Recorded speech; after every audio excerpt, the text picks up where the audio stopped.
retort. I'm not worried, I'll follow reward. You pop my head open like a gun. And pop his head open like a door.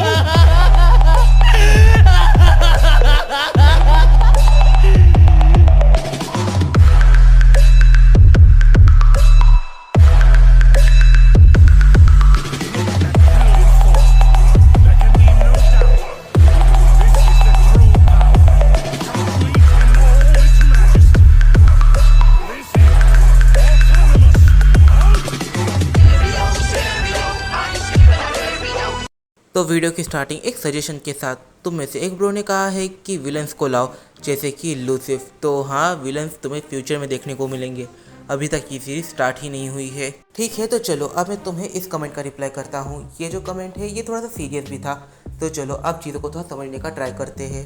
देखो, call मी आग की जो series है ultra Vegito, उस series को मैंने भी देखा है। वो अपने आप में ही एक मास्टरपीस है और उसके अंदर ही इंट्रोड्यूस हुए थे दो नए ट्रांसफॉर्मेशन। एक ट्रांसफॉर्मेशन गोकू की जिसे सेरेफिम कहा जाता है और दूसरी ट्रांसफॉर्मेशन वेजिटा की जिसे डेमोनिक कहा जाता है। कॉल मी आग की इस स्टोरी के अंदर जो गोकू वेजिटा है वो काफ़ी ज़्यादा ग्राइंड करते हैं। इतना सब ग्राइंड करने के बाद वो दोनों के गार्ड्स के लेवल तक पहुंच जाते हैं। इस चीज़ को तुम और मैं हम दोनों ही जानते हैं। और हमारे स्टोरी के गोकू वेजिटा ने भी काफ़ी ज़्यादा ग्राइंड करा है। पर यहाँ पर बात ये आ जाती है कि उन्होंने अपनी बेस ट्रांसफॉर्मेशन पर इस हद तक फोकस कर लिया है कि वो अपनी बेस ट्रांसफॉर्मेशन को ही पावर अप किए जा रहे हैं।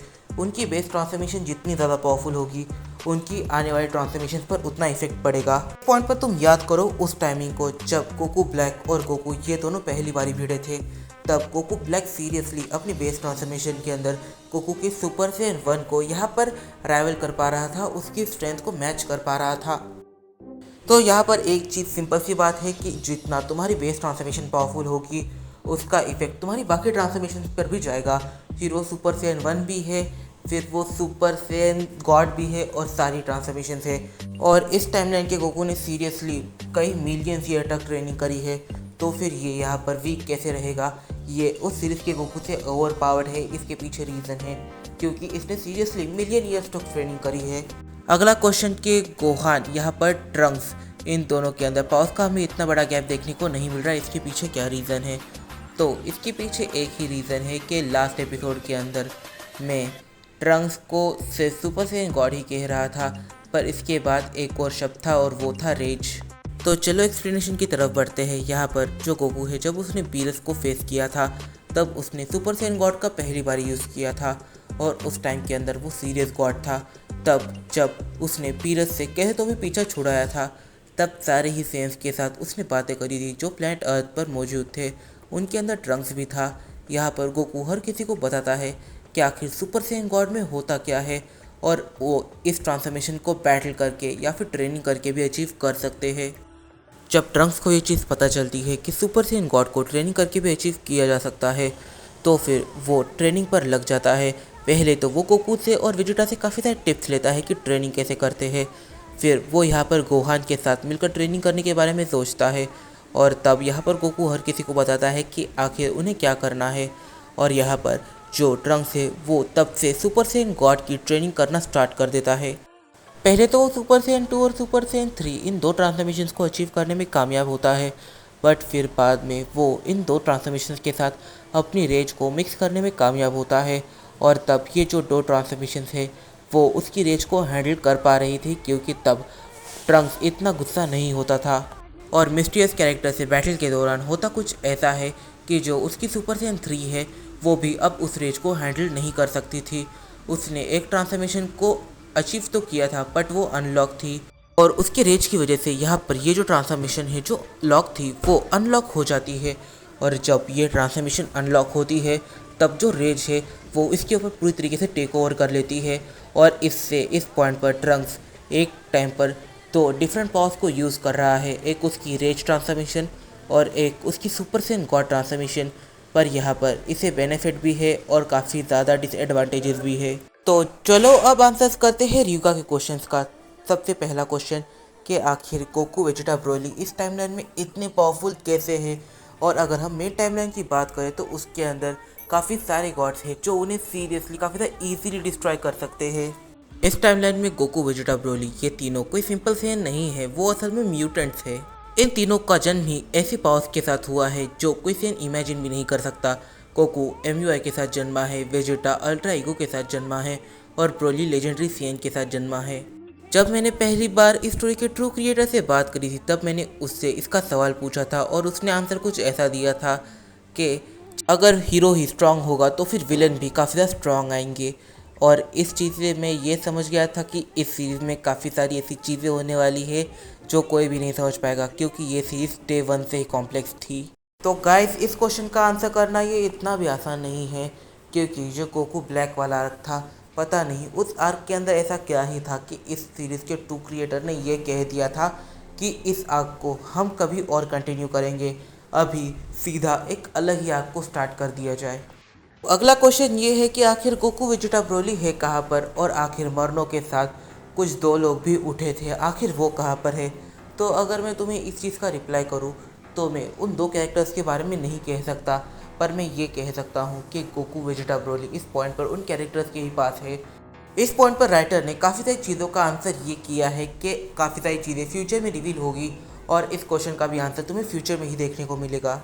अगर मैं तुम्हें इस क्वेश्चन का आंसर देना चाहूँ तो मैं सिंपल सी बात ये कहूँगा कि ये जो डीमन है इसका कोई एक मकसद है, वो एक रीज़न की वजह से एक्रिस की बॉडी को उसने चॉइस करा है। अगर उसे ऑप्शंस चाहिए होते तो वो किसी गॉड के बच्चे को अपना होस्ट बनाता, ना कि एक्रिस को, पर उसे एक्रिस को अपना होस्ट बनाया। इसके पीछे कोई ना कोई रीज़न होगा ही, और हाँ, उसकी ट्रू पावर का अंदाज़ा हम नहीं लगा सकते।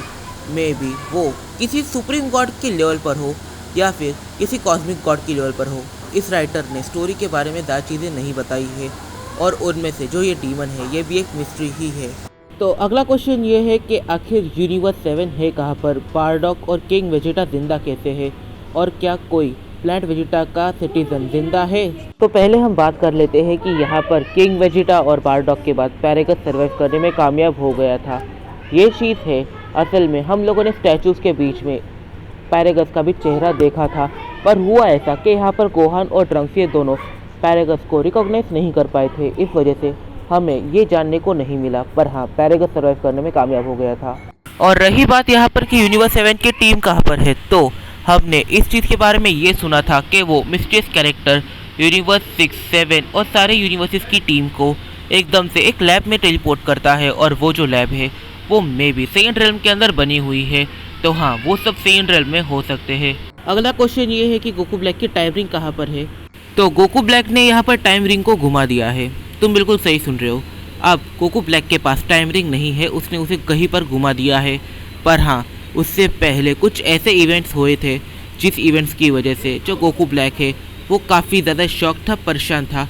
अब ये चीज़ें क्या है ये हमें फ्यूचर में पता चलेगी, क्योंकि इसकी भी स्टोरी कवर की जाएगी। ठीक है, तो बढ़ते हैं क्वेश्चन नंबर 7 पर कि आखिर रियल ग्रैंड प्रीस्ट कहाँ पर है। क्वेश्चन नंबर 8 के आखिर क्रिस्टोफर ने अपने आप को ग्रैंड प्रीस्ट से कब चेंज किया। और क्वेश्चन नंबर 9, सारे डीमंस की पावर 10 टाइम कैसे बढ़ गई जब एक्रिस का जन्म हुआ। तो इस क्वेश्चन का आंसर थोड़ा सा कॉम्प्लिकेटेड हो सकता है, क्योंकि राइटर अभी तक इसे रिवील नहीं किया है। राइटर इसे बाद में रिवील करेगा, पर मैं तुम्हें इसके बारे में छोटी चीज़ें बता देता हूँ। जैसे कि जो ग्रैंड प्रीस्ट है वो इस पॉइंट पर मरा नहीं है, वो जिंदा ही है, और वो काफ़ी जल्द हमें देखने को मिल सकता है। और रही बात कि आखिर क्रिस्टोफर ने ग्रैंड प्रीस्ट के साथ कैसे शिफ्ट किया, तो फिर ये तब हुआ जब जो क्रिस्टोफर है वो बच के निकलने में कामयाब हो गया था। इस पॉइंट पर हम यहाँ पर सारी चीज़ें कंफर्म नहीं कह सकते, पर हम ये यहाँ पर सोच सकते हैं कि जो क्रिस्टोफर है उसने ये सब तब किया होगा जब उसे 10 टाइम पावर बूस्ट मिल गया, और उस 10 टाइम्स में जो डीमंस है वो काफ़ी ज़्यादा पावरफुल बन गए थे, पर जो गॉड्स है उनकी पावर सीरियसली 100 टाइम्स यहाँ पर माइनस हो गई थी। उस टाइमिंग के अंदर ग्रैंड प्रीस्ट यहाँ पर वीकेस्ट था, और उस टाइमिंग के अंदर ही क्रिस्टोफर ने ग्रैंड प्रीस्ट को पूरी तरीके से यहाँ पर नॉक करके उसे कैद कर दिया, सील कर दिया, और उसकी जगह खुद ले ली। और यहाँ पर आता है तीसरा क्वेश्चन कि आखिर जो डीमंस हैं उनकी पावर 10 टाइम्स कैसे बढ़ गई जब एक्रिस का जन्म हुआ। ये जो डीमन है वो जब ऐसी बॉडी को ढूंढ रहा था जो इन ब्लड के रिलेटेड है, तब उसे फाइनली एक कैरेक्टर मिला, और वो था एक्रिस। उसने इस पॉइंट पर कैसे तो भी करके एक्रिस की बॉडी पर कंट्रोल करने में वो कामयाब तो हो गया, पर वो बॉडी इतनी स्ट्रांग नहीं थी, क्योंकि वो काफ़ी ज़्यादा वीक था और वो एक न्यू बॉर्न था। उसके अंदर इतनी एनर्जी नहीं बैठने वाली थी, तो उसने अपनी पूरी एनर्जी को अनलिश कर दिया। इस रीज़न की वजह से जितने भी डीमंस उस मेटावर्स में एग्जिस्ट कर रहे थे, उन सभी डीमंस ने उन एनर्जी को अपने अंदर एब्जॉर्ब करना स्टार्ट कर दिया, और जितने भी डीमंस ने उस एनर्जी को अपने अंदर एब्जॉर्ब करा उनकी पावर्स उतनी ज़्यादा बढ़ गई। तो ये जो क्वेश्चन है, अगर मैं इसका आंसर तुम्हें अभी दे देता हूँ तो फिर तुम्हारे लिए फ्यूचर में गोकू ब्लैक आर्क पूरी तरीके से स्पॉइल हो जाएगा। तो फिर हाँ, मैं तुम्हें इसका आंसर नहीं देने वाला, बट हाँ मैं तुम्हें ये ज़रूर कह सकता हूँ कि वो इस टाइमलाइन के अंदर अपनी टाइम रिंग की वजह से ही आया है, क्योंकि उसकी टाइम रिंग बेकाबू हो गई थी और वो उसे काफ़ी सारे अलग अलग टाइमलाइंस में ऐसे ही फेंक रही थी। तो अगला टॉपिक है कि लॉन्ग वीडियो। तो देखो, मैं लॉन्ग वीडियोस को अपलोड करने का ट्राई करता हूँ और मैंने एक 22 मिनट्स का पार्ट भी बनाया था, पर हुआ ऐसा कि मैं उसे यूट्यूब पर अपलोड ही नहीं कर पा रहा था। इसके पीछे क्या रीज़न है मैं नहीं जानता, बट जब भी मैं 20 मिनट के ऊपर वीडियो बनाता हूँ मैं उसे कुछ प्रॉब्लम्स की वजह से अपलोड ही नहीं कर पाता और उन वीडियोज़ को बनाने में काफ़ी ज़्यादा टाइम लगता है। तो मुझे उन वीडियोज़ को फिर छोटा छोटा करके अपलोड करना पड़ता है। इस सीरीज़ में वो सीन हो चुका है, जब मैंने एक दिन 3 वीडियो अपलोड करी थी तब वो एक बड़ा वीडियो था 22 मिनट्स का, मुझे उसे कट करके पूरे 3 वीडियोस को बनाना पड़ गया था। फिर क्वेश्चन है कि गोकू ब्लैक आर्क कब आएगा। तो हाँ, गोकू ब्लैक आर्क आ जाएगा इन फ्यूचर। और यहाँ पर अगला है कि अल्ट्रा वेजिटो। तो हाँ, ये थोड़ा सा वियर्ड है। मैं अल्ट्रा वेजिटो को लाने के बारे में सोच रहा था, बट मुझे लगा था कि वो अपने सीरीज़ के लिए वीक रहेगा। इस रीज़न की वजह से मैं वेजिटो के एक अलग डिज़ाइन पर काम कर रहा हूँ। अब जब वो डिज़ाइन बन जाएगा तब मैं उसे तुम लोगों के सामने रखूँगा।